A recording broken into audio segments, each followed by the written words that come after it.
सो hi guys, इस video में हम देखेंगे हाइड्रोबोरेशन ऑक्सीडेशन रिएक्शन। तो बेसिकली आपको सबसे पहले पता होना चाहिए कि इसमें होता क्या है।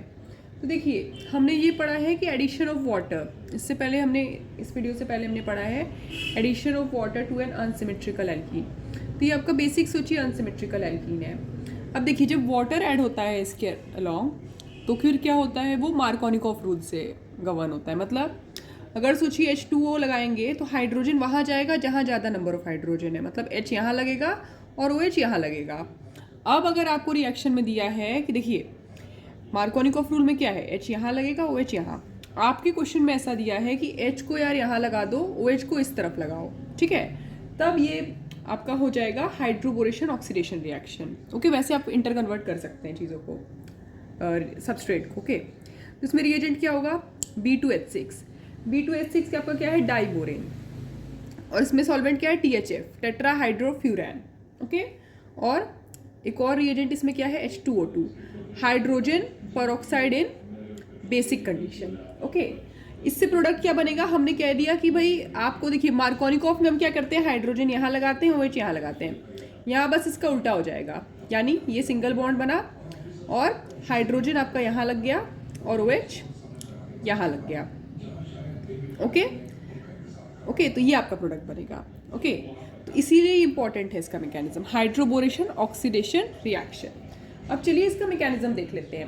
ओके, तो पहले एक पॉइंट आपको ध्यान में रखना है कि आपका एंटी मार्कोनिकॉफ रूल से जाता है, एंटी मार्कोनिकॉफ रूल। ठीक है, कैसे, अब देखिए एंटी मार्कोनिकॉफ रूल मतलब मार्कोनिकॉफ हमने क्या कहा कि हाइड्रोजन यहाँ लगेगा, OH यहाँ। एंटी क्यों बोल रहे हैं, क्योंकि देखिए हाइड्रोजन लगना यहाँ चाहिए H, जहाँ ज़्यादा नंबर ऑफ हाइड्रोजन है मार्कोनिकॉफ के हिसाब से, पर हाइड्रोजन यहाँ लग जाएगा और OH यहाँ लग जाएगा, तो ये एंटी मार्कोनिकॉफ रूल है। अब इसका मैकेनिज्म देखते हैं। अब देखिए क्या है यहाँ पे, रिएजेंट सबस्ट्रेट सब आपको देखना है, ये सबस्ट्रेट है, ये रिएजेंट है, ठीक है। अब देखिए ये क्या है, B2H6, आपने ये बनाना बॉन्डिंग में पढ़ा होगा। तो B2H6 क्या होता है, B2H6 अगर आप है तो आप इसको बेटर लिख सकते हैं 2BH3, और BH3 आपको पता है एक इलेक्ट्रोफाइल है। कैसे इलेक्ट्रोफाइल है, क्योंकि वो एक इलेक्ट्रॉन डिफिशिएंट स्पीशीज है। ऑब्वियसली इसका ऑक्टेट तो कंप्लीट नहीं है, इसमें वेकेंट p ऑर्बिटल है, आप देखिए यहाँ वेकेंट p ऑर्बिटल है। अब देखिए ये तो वैसे डाइमराइज करके B2H6 डाइबोरेन बन जाएगा, इसीलिए हमारे पास होता है THF।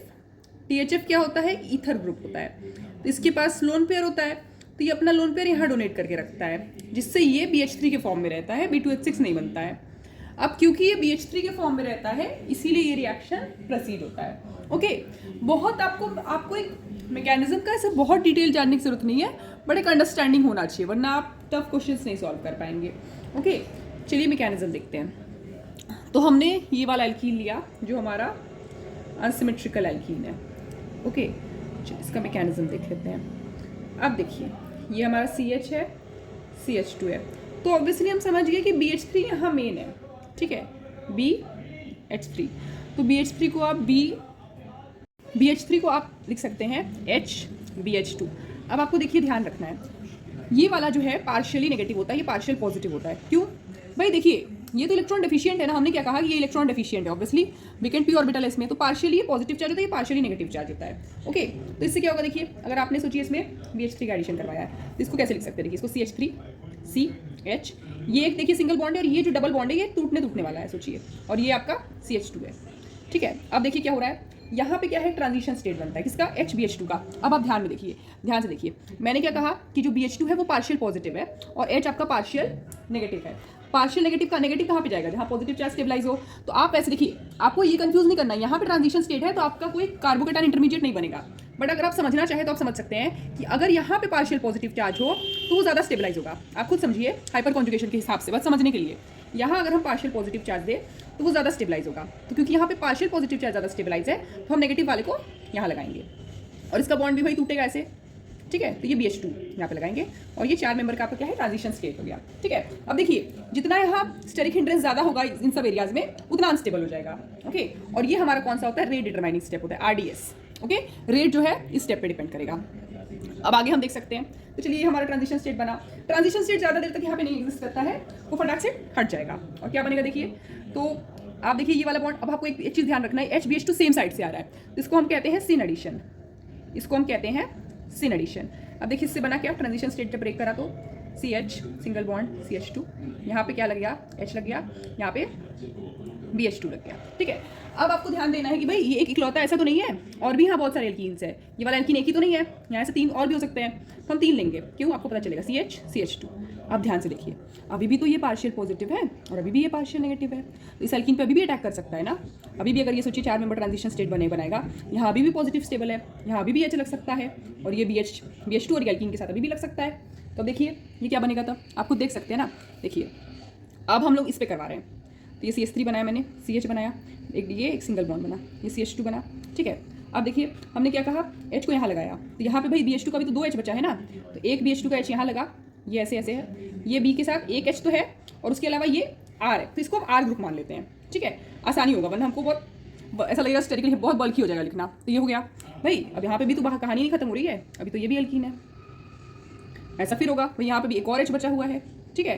तो फिर क्या होगा देखिए आगे, अब जब यहाँ से सोचिए, पहले देखिए ये अटैक करने से पहले यहाँ से जब टूटा तो भाई ये तो टूट गया होगा, तो ये क्या बना, CH3 CH2, ठीक है, यहाँ पे CH2, ओके, BHR, बेटर हम इसको लिख सकते हैं BHR2, ऐसे भी तो लिख सकते हैं, तो ये BHR2, अब ये BHR2 क्या करेगा भाई, ये BHR2 सोचिए, या ऐसे ये इस पर अटैच करेगा, फिर वही सेम बात, ये CH3 हुआ, ये CH, ये सिंगल बॉन्ड CH2, अभी भी H है, ये H कहाँ जाएगा, यहाँ पे लगेगा, ये BR2, ठीक है, ये ऐसे ये बॉन्ड भी ब्रेक हो जाएगा। तो फाइनली अपने पास क्या आ जाएगा, आप देखिए, फाइनली आपके पास R3B आ जाएगा। आप देखिए इस बार जब देखिए ये टूट के निकलेगा ना, तो आपके पास ये हो जाएगा, मतलब R3B आ जाएगा आपके पास, ठीक है। अभी भी देखिए कहानी खत्म नहीं हुई है, क्योंकि हमने यहाँ पे देखा H2O2 hydrogen peroxide basic condition में, बेसिक मीडियम में है, तो भाई अभी भी देखिए वही कहानी है, R3B है तो क्या है भाई, BH3 की जगह BR3 हो गया, अभी भी यहाँ वेकेंट ऑर्बिटल है, अभी भी ये इलेक्ट्रो मतलब कंपैरेटिवली इलेक्ट्रॉन डेफिशिएंट है ना। तो अभी देखिए H2O2 H- से क्या होगा, अब ऑक्सीडेशन वाला स्टेप होगा। H2O2 अपना कौन क्या है, हाइड्रोजन परऑक्साइड है, ठीक है। अगर इसमें आप OH- यानी बेस डालेंगे तो ये एसिडिक प्रोटॉन को एब्स्ट्रैक्ट करेगा, तो बनेगा HOO-। अब क्या होगा भाई, ऑब्वियसली ये फिर से इस पर अटैक करेगा, क्योंकि ये कंपैरेटिवली आपका इलेक्ट्रॉन डेफिशिएंट है, ये अगर इस पर अटैक करेगा तो देखिए क्या बन जाएगा, आपका बनेगा R3B-, ठीक है, ये इधर डोनेट किया O-, ये OH इस तरह बना, ये इसको दे रहा है। अब बात देखिए हुआ ना, ये इलेक्ट्रॉन डेफिशिएंट था, मान रहे हैं, इसने लिया यहाँ पे इलेक्ट्रॉन, ये वाले का इलेक्ट्रॉन ले लिया, जैसे O नेगेटिव था ना, इसने इलेक्ट्रॉन सोच लिया। अब बात ये आ गई, आप देखिए कंफ्यूज मत होइएगा, ये नेगेटिव चार्ज वहाँ डोनेट हुआ, तो ये जब नेगेटिव चार्ज यहाँ गया तो यहाँ पे नेगेटिव आ गया, ठीक है। अब यहाँ क्योंकि नेगेटिव आ गया, अब देखिए यहाँ पे देखिए ये इसका नेगेटिव सोच इधर गया, यहाँ नेगेटिव आ गया, इसने ले तो लिया, इसके पास नेगेटिव आ गया, लेकिन प्रॉब्लम है कि ये तो इलेक्ट्रोपॉजिटिव बोरॉन है ना, तो इसको रिपेल करने लगा। तो ये देखिए OH- एक बहुत अच्छा लीविंग ग्रुप है, तो इसने लीव करने की तैयारी कर ली कि यार मुझको तो लीव करना है। अब देखिए अगर हम इसको लीव करवा दे तो यहाँ पे पॉजिटिव चार्ज आ जाएगा, क्यों भाई, क्योंकि भाई तुम इसका लेके जा रहे हो ना इधर, यहाँ पे तो भाई पॉजिटिव चार्ज आ जाएगा। तो पॉजिटिव चार्ज को न्यूट्रलाइज करने के लिए क्या करेगा, ऑब्वियसली हमने ये पढ़ा है ना, जैसे हमारा जो शिफ्ट होता है H शिफ्ट PH शिफ्ट, तो ये अपना जो R है इसको डोनेट कर देगा। तो देखिए क्या बन जाएगा, ये अपना एक R सोचिए R2, एक R डोनेट कर दिया, तो कहाँ जाए, क्यों जा रहा है भाई, देखिए OH- को हम निकाल रहे थे, क्यों निकाल रहे थे, हम इसलिए निकाल रहे हैं इसको, क्योंकि इसने देखिए इलेक्ट्रॉन लेके नेगेटिव तो था, नेगेटिव ले लिया, पर अब इसको इलेक्ट्रॉन चाहिए ही नहीं, वो उसको छोड़ना चाहता है। तो एक ही ऑप्शन है भाई, इसको हटाओगे तो क्या इतना रिपल्शन है, OH- बन के निकलेगा, वो OH- बन के निकलेगा तो यहाँ पॉजिटिव चार्ज आएगा, इसीलिए ये क्या किया, अपना एक R उसको दे दिया, तो ये क्या बना OR, ठीक है, ऐसे बना।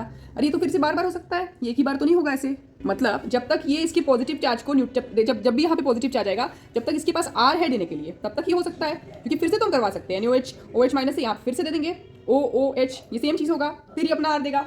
इस तरह से करते करते आपके पास क्या बन जाएगा, आप देखें, इसके बाद आप इसको करते करते आपके पास बनेगा BOR OR OR। अब कुछ नहीं हो सकता, क्योंकि अब इसने तीनों दे दिया है। अभी भी देखिए क्या होगा, अब हमारे पास पानी है, ठीक है, H2O तो है ही, ठीक है, तो H2O क्या होता है H+ और OH-। तो भाई आप अगर यहाँ पे OH- देंगे तो एक लीव करेगा, दो लीव करेगा, तीनों लीव कर जाएंगे, क्योंकि OR एक अच्छा लिविंग ग्रुप होता है। तो आपके पास यहाँ क्या बनेगा BOH3, ये बनेगा।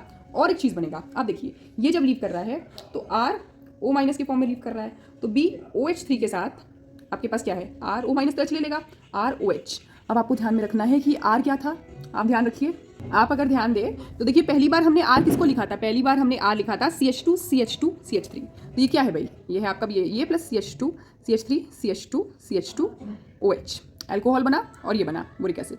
अब आप देखिए ये क्या है, ये वही प्रोडक्ट है ना जो हमने वहाँ ऊपर बनाया था, ठीक है, आपका प्रोडक्ट बन गया, ये तो यही हुआ ना। देखिए एंटी मार्कोनिकॉफ के हिसाब से बन गया ये आपका प्रोडक्ट। ओके, इसकी आपको इतनी ज़रूरत नहीं है मैकेनिज्म एक समझने के लिए, ताकि आपको कॉन्सेप्ट समझ में आए कि क्या हो रहा है। बट ऐसे भी आप देख सकते हैं, अगर आपको ये रिएजेंट ऐसे दिया हो, बस आप इसको पहचान जाइए हाइड्रोबोरेशन ऑक्सीडेशन है, वो एच यहाँ लगाइए और एच यहाँ लगाइए और एंटी मार्कोनिकॉफ से करवा दीजिए। Thank you.